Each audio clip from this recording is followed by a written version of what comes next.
बल्ले की गैर मौजूदगी में आपके उम्मीदवार का इंतखाबी निशान क्या होगा, अब तक तो आपने याद कर लिया होगा। लेकिन अगर आप ये भी देखना चाहते हैं कि उस दिन यानी पोलिंग डे पर बैलेट पेपर किस तरह का नजर आएगा और उस पर कौन कौन से और निशानात भी होंगे ताकि कंफ्यूजन से बच सके, तो आप ये अभी देख सकते हैं।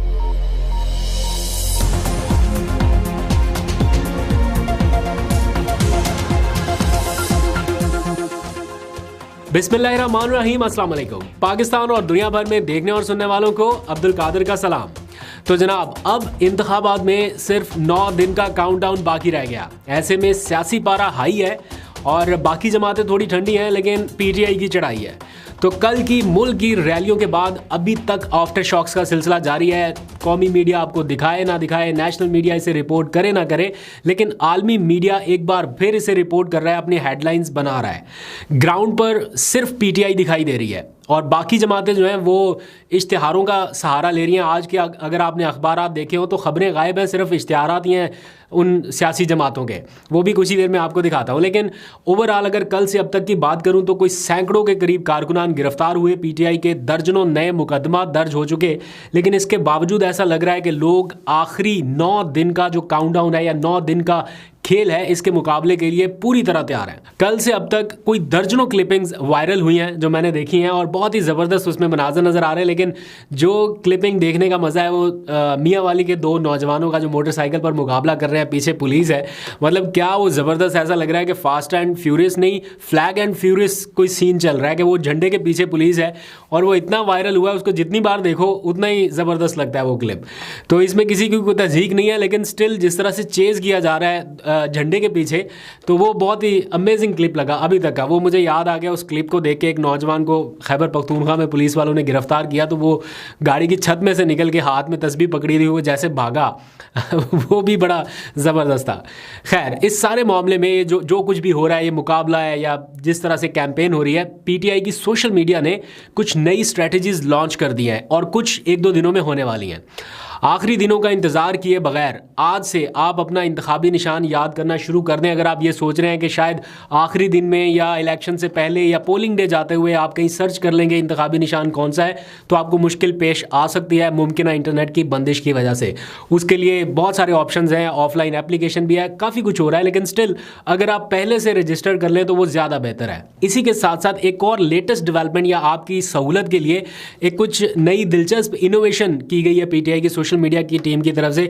अभी कुछ ही देर में आपके सामने रखता हूं, लेकिन पहले थोड़ा सा जिक्र कल की रैलियों के हवाले से जो अब तक के आफ्टर शॉक्स आ रहे हैं। जो लेटेस्ट डेवलपमेंट है वो ये कि फ़ायदा पीटीआई को ये हुआ, वैसे तो कारकुनान गिरफ्तार, मुकदमा वो भी हुआ है, लेकिन जो उनकी रूपोश क़यादत थी या रूपोश लोग थे जो बड़े अरसे से, जिनकी दाढ़ियाँ भी बढ़ गई और इंतज़ार में थे कि उन्हें कोई मौका मिले और वो वापस आएँ, अब उन लोगों की वापसी हुई है।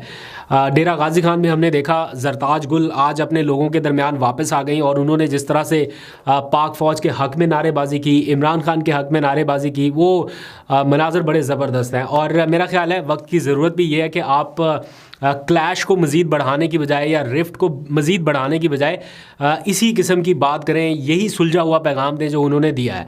बिकॉज़ स्टेट के अगेंस्ट जाके या आप इस तरह से कोई ऐसा नैरेटिव अपना के तो आप आगे नहीं बढ़ सकेंगे, मुश्किलात बढ़ती जाएंगी। तो ये बड़ा अच्छा है, मुल्क भी मेरी, फ़ौज भी मेरी, इस किस्म का मैसेज जो है वो बड़ा पॉजिटिव है। और फिर मैंने देखा सोशल मीडिया के कारकुनान, पीटीआई के जो कारकुनान है सोशल मीडिया पर, वो फ़ौज के साथ इजहार मोहब्बत के लिए जिस किस्म की क्लिपिंग्स आज वायरल कर रहे हैं या वो दिखा रहे हैं कि हमारा मैसेज क्या है, ये भी एक बड़ी पॉजिटिव डेवलपमेंट है। किसी के ऊपर कोई तनकीद किए बगैर आप मोहब्बत का पैगाम भी आगे बढ़ा सकते हैं।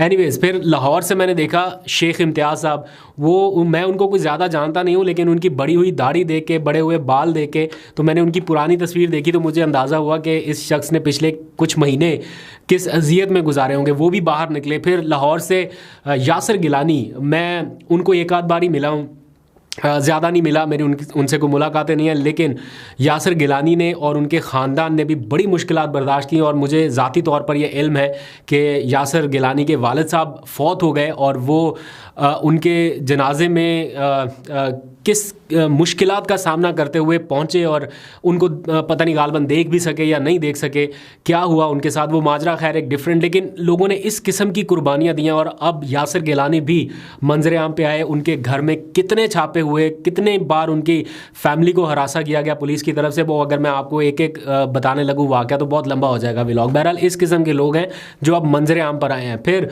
इस्लामाबाद से आमिर मुगल, उनके साथ भी काफ़ी कुछ हो चुका। उन्होंने भी अपना माल दौलत जायदाद, अपने बच्चे, इवन उनके छोटे छोटे बच्चे जो हैं वो भी रिपोर्टेडली या उनके बकौल के पुलिस उनको भी पकड़ के ले गई थी, तो उन्होंने भी काफ़ी कुर्बानी दी। आज वो भी मंजरे आम पर नजर आए। तो मुहिम जो है वो बड़ी ज़बरदस्त अंदाज से जारी है। इस मुहिम की कौमी मीडिया पर तो कोई कवरेज नहीं हो रही, लेकिन आलमी मीडिया बता रहा है कि एक सियासी जमात के साथ बेसिकली हो क्या रहा है। अल जज़ीरा इंग्लिश की अगर आप आज की रिपोर्ट देखें और उनका आज का ट्वीट देखें तो वो लिख भी रहे हैं और दिखा भी रहे हैं कि जेल में कैद इमरान खान से इज़हार यकजहती के लिए निकलने वाले कारकुनान के साथ क्या हो रहा है और उनकी पार्टी को इलेक्शन से बाहर किस अंदाज से रखा जा रहा है। फिर इस वीडियो में मैंने देखा कि खातून जिए इमरान खान के भी नारे लगा रही हैं। मतलब अंदाज़ा करें कि सिंध के वो इलाके जहां कई दहाइयों से सिर्फ जिए भुट्टो का नारा गूंजता था, वहाँ लोग सड़कों पर आकर अगर जिए इमरान खान का नारा लगा दें तो फिर आंसू गैस तो उन लोगों के लिए बनती है। खैर, मैंने आज चीफ जस्टिस काजी फायज ईसा साहब को ये कहते हुए भी सुना कि बुनियादी हक तो हम दिलवा कर रहेंगे, अल्लाह करे ऐसा ही हो। किस केस में कहा और आज की क्या अदालती कार्रवाई रही, कुछ उसके ऊपर भी बात करनी है, थोड़ी देर में करता हूँ। आज मिलिट्री कोर्ट्स की समाअत करने वाला जो बेंच है वो भी टूट गया है और कुछ अहम केसेस थे। आज के पूरे दिन की वो कार्रवाई भी रखूंगा, लेकिन पहले ज़रा सा जिक्र पीटीआई की आज की डिजिटल इलेक्शन स्ट्रेटजी के हवाले से।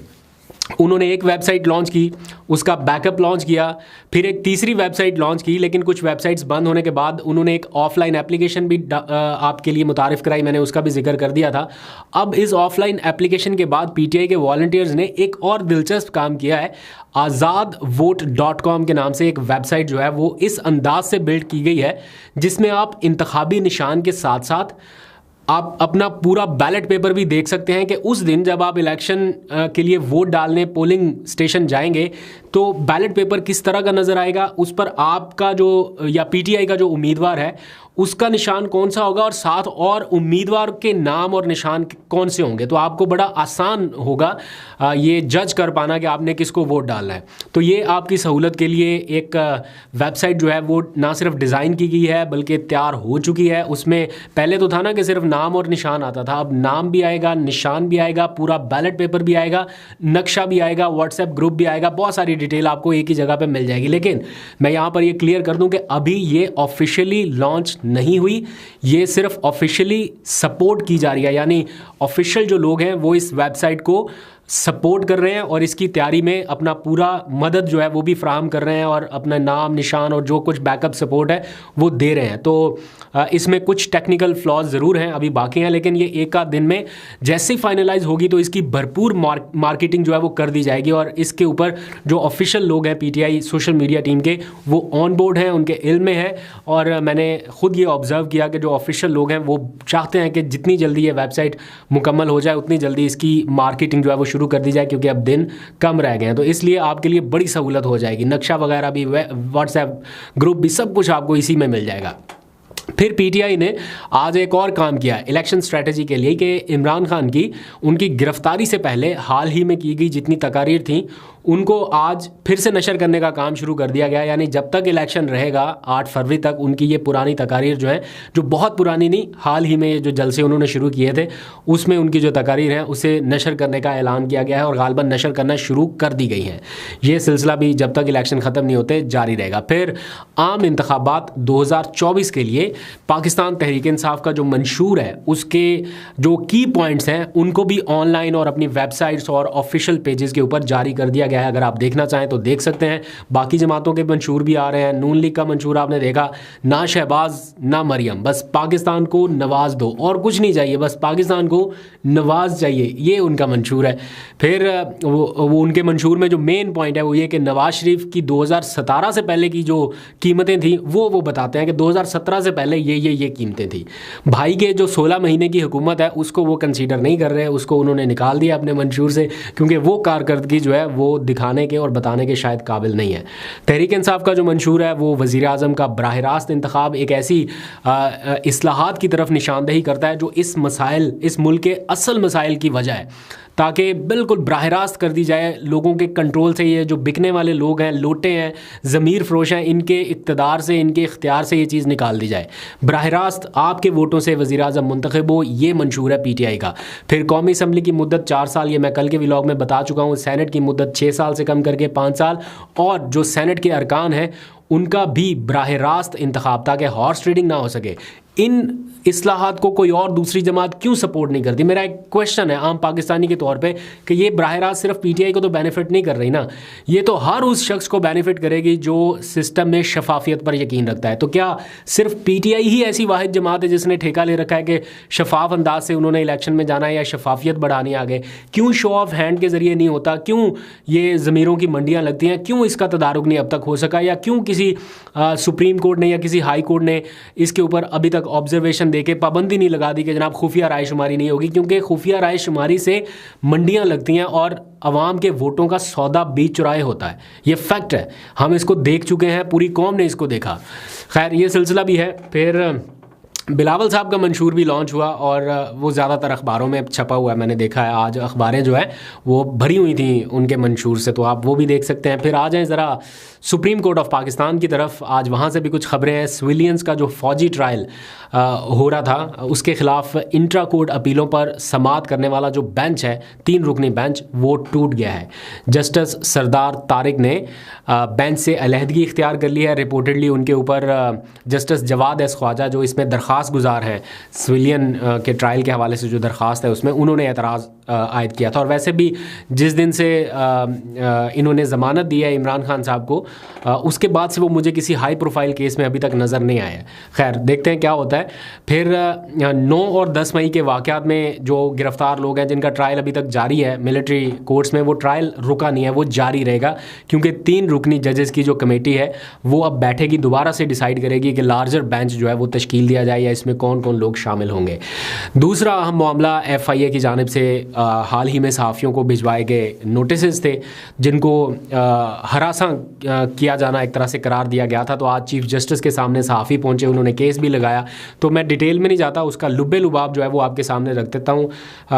जो एंड स्टोरी है वो ये कि जस्टिस काजी फ़ाइज़ ईसा ने तनकीद की बुनियाद पर कार्रवाई ना करने की हिदायत की है।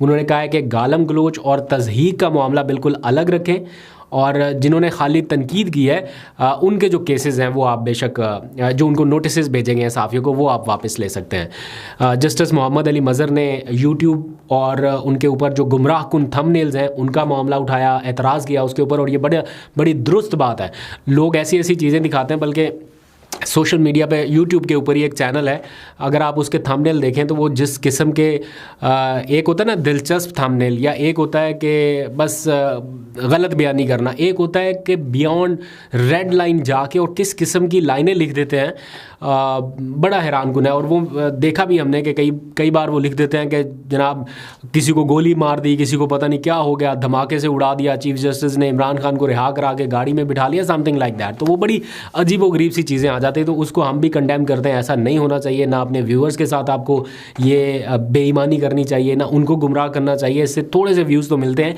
लेकिन ओवरऑल नुकसान आपका और कम्युनिटी का होता है। फिर जस्टिस मुसर्रत हिलाली ने आज कहा कि, बल्कि वाज़े तौर पर वो मीडिया के ऊपर काफ़ी सोशल मीडिया पर बरहम दिखाई दी, और उन्होंने कहा कि आर्टिकल 19 का ख्याल है जो कि इज़हार आज़ादी राय के हवाले से है, तो फिर आर्टिकल 14 का भी ख्याल करें। तो गालिबन उनका शिकवा है सोशल मीडिया से कि वो उन्होंने इदारों को बड़ा नुकसान पहुंचाया, लेकिन जो माजी में ट्रेंड्स रहे हैं एक दूसरी जमात की जानिब से अदलिया के ख़िलाफ़, इदारों के ख़िलाफ़, उनको भी फिर उसी तरह से परखना चाहिए।